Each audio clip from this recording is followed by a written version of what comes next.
Hey guys, welcome to Gearheads. Today we're showing you how to install sway bars.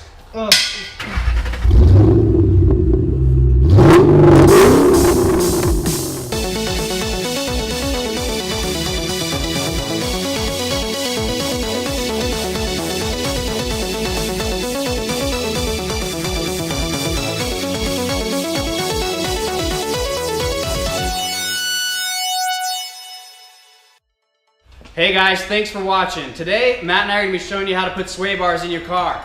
Sway bars are one of the most affordable and the easiest mods you can do that actually make a really big difference to how your car handles. So go ahead and follow along with us and we will show you how to do it. First thing, jack up your car and put it in a jack stands. We're going to be doing front and back, so we're putting the whole car on jack stands, not just the front or back one at a time.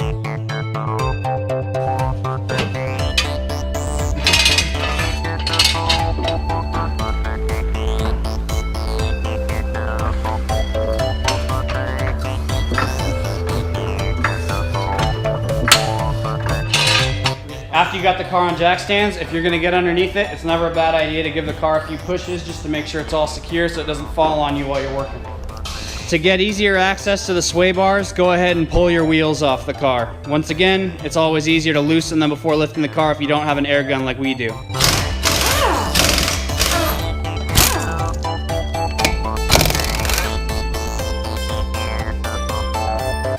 Once you got the car up on jack stands and you got your wheels off, you're ready to go ahead and start pulling all the stuff out from the sway bar. So I'm in the driver's side right now of the car, and it's exactly the same on the passenger side as the driver's side.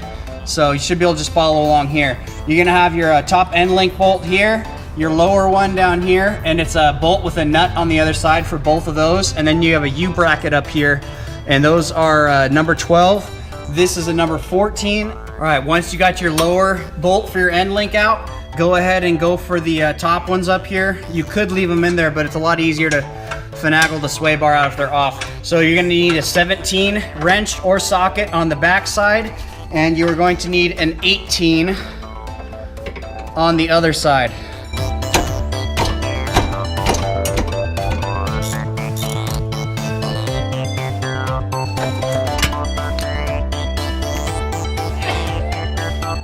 All right, once you got your end link out completely on this side, go ahead and pull out your U-bracket up here. And you're gonna need a number 12 for that. So go ahead and just break those loose and pull that whole bracket off. All right, I got this broken loose. I'm just gonna use the drill to yank that off the rest of the way.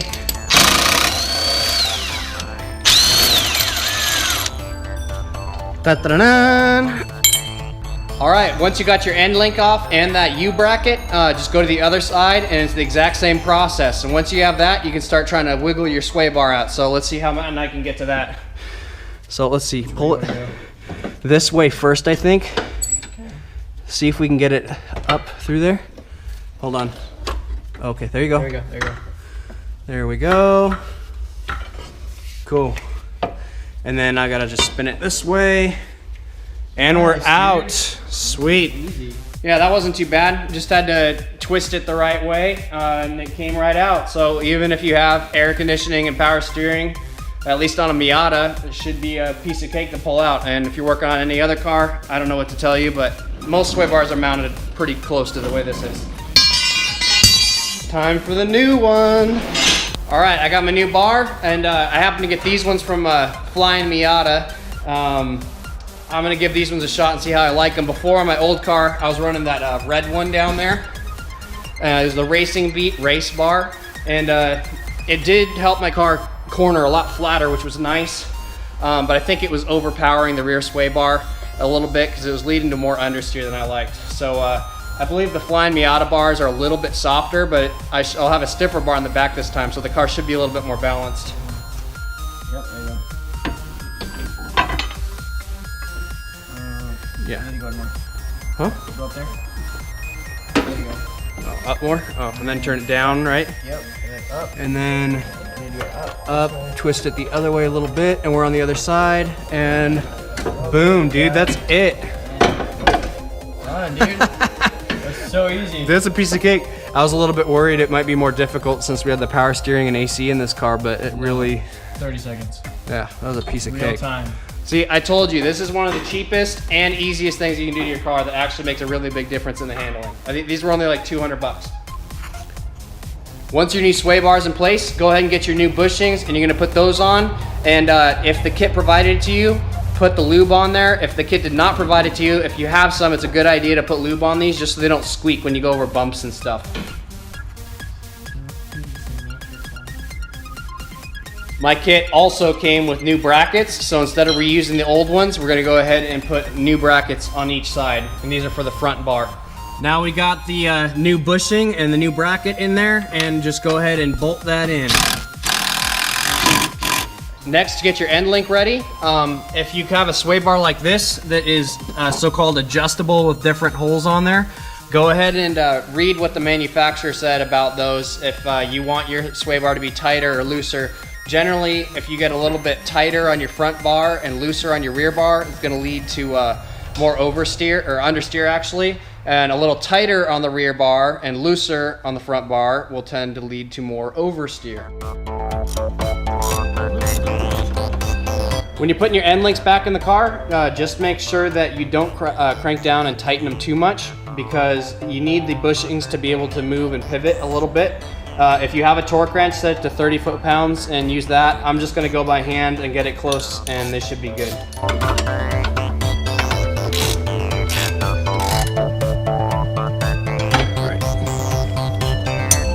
This side's all done. Just go to the other side and do the exact same thing, and then we'll be ready to go to the back. All right, you guys, the back sway bar is really simple. All of the bolts in the back are gonna be a 14. And the other side's exactly the same. Uh-oh. Oh, look, you can't use a drill. Problem. You gotta use a socket wrench. Solution. Okay, back in business. Do it the long way like cavemen. Caveman. Give me a crescent, please. And on the fronts, we took the end links out completely just because I figured it'd give us more room to work the sway bar in and out. But on the backs, you don't really need to. You can go ahead and just break it loose, or break the bottom loose, and then just take the top one out. Yeah, I'm tired. Jeez.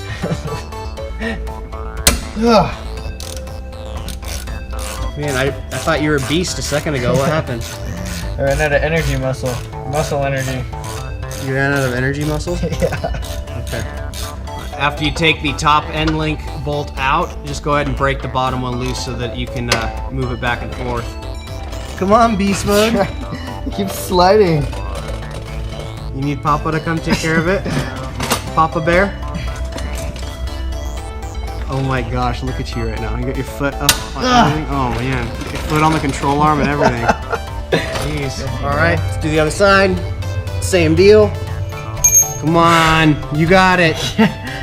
So tired. Dude, you're out of breath? Yeah. No, don't use the open end side on there. I'm not.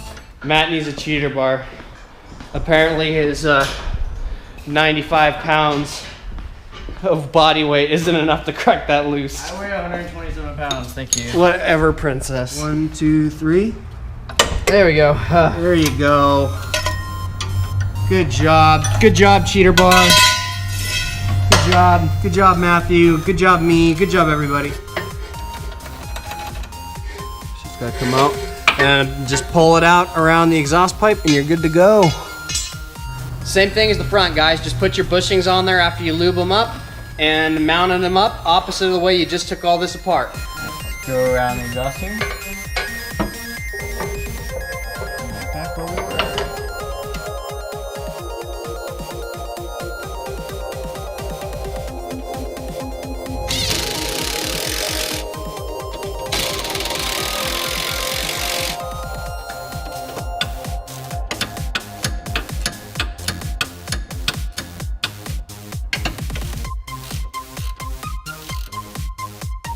All right, we got both the new sway bars on the car and everything's done. So let's put the car on the ground, take it for a quick test drive and see how it drives.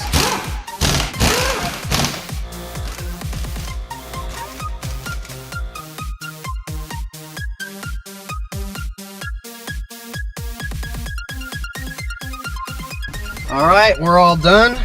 Let's go ahead and take it for a test drive. Why is it that every time we go for a test drive, it's at night, so you can't hardly see? guess you can see a little bit.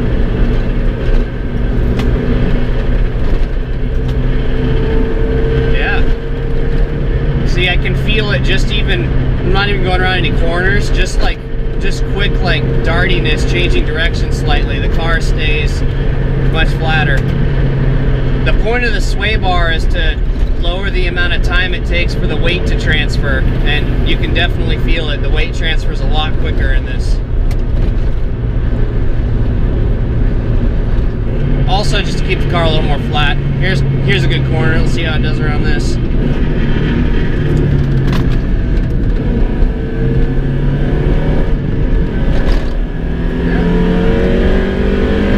Yeah, let's see how it does around this corner.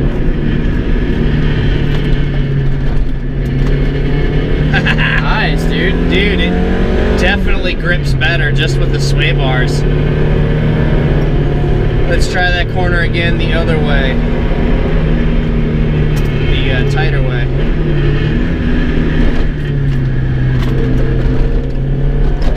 Nice, dude. That was dope. It stays perfectly flat. Just the way we like it. I mean, you know, it's got a tiny bit of body roll, but that's fine. I don't mind a little bit of body roll. It's got a little bit more than the Racing Beat sway bar let me have, but that car tended to understeer more than this. It handles way better like this than it did with a stock rear bar and the bigger Racing Beat one up front. Well, that's all for tonight, and went for the test drive, and I love the way it drove and handled. It definitely made a big difference just putting those sway bars in, and that's why I was telling Matt earlier tonight, it's like, just putting the sway bars on your car makes a huge difference. It only costs like $200 to $300 to get a nice set of sway bars, and you can install them yourself in about an hour to 2 hours. And I mean, it makes just as big of a difference almost as putting coilovers on your car, and that's way more expensive and way more work. But anyways, thank you so much for watching. I hope you learned something from the video, and I hope you enjoyed hanging out with us. And yeah, Don't forget to like, comment, subscribe, and remember, keep wrenching.